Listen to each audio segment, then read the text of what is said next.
बेईमानों का ऐसा दौर है जहां हर इंसान बेहाल है, परेशान है।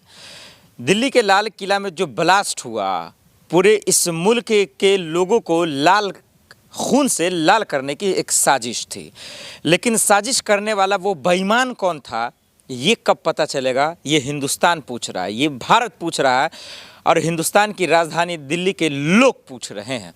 क्योंकि जिनका परिवार इस ब्लास्ट में ख़त्म हो गया है, जो लोग मर गए हैं, उसका हिसाब कौन बेईमान देगा, ये एक बड़ा सवाल है।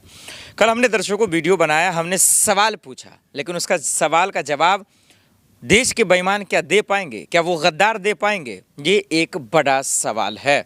और आज समझते हैं कि ब्लास्ट के पीछे का जो असली साजिश करता है, जो 5 डॉक्टर हैं, आखिर क्या वो सच उगल पाएंगे? क्या वो कैमरे पे कबूल कर पाएंगे कि उन्होंने ये बेईमानी जानबूझकर की है या किसी ने करवाया है?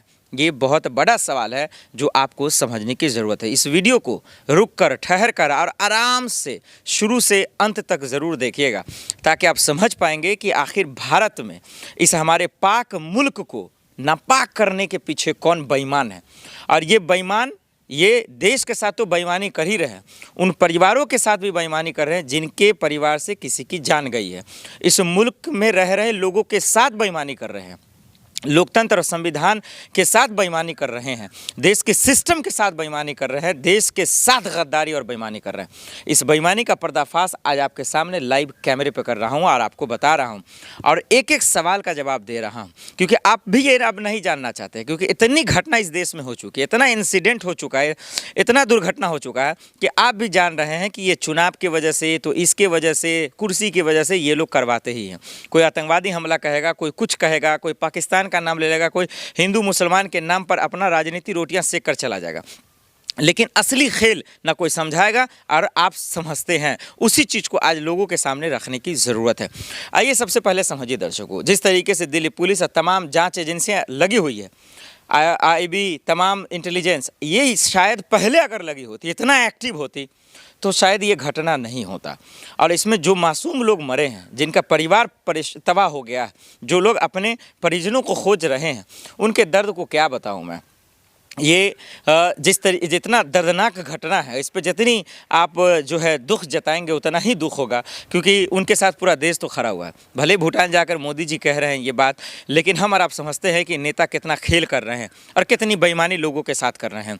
हालांकि ये लोग तो बेईमान हैं ही, लेकिन उससे भी बड़ा वो बेईमान है जो लोगों की उम्मीदों के साथ बेईमानी किया और उन्होंने वादा किया था कि हिफाजत की जिम्मेदारी हमारी है, सुरक्षा की जिम्मेदारी हमारी है, और उनसे ये संभला नहीं जा रहा, तो उससे बड़ा बेईमान आखिर कौन हो सकता है।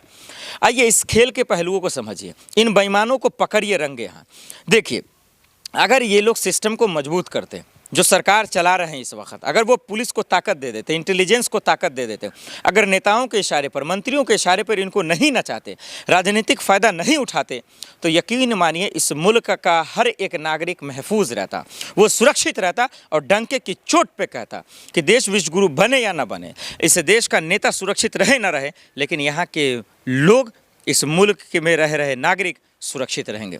सोचिए ना, इस तरीके की घटना, अभी जहाँ से मैं वीडियो शूट कर रहा हूँ, यहाँ भी बम ब्लास्ट हो सकता है, कोई इसका जो है देख रेख करने वाला नहीं है। इतनी लापरवाही है देश में, इतनी बेईमानी बढ़ गई है।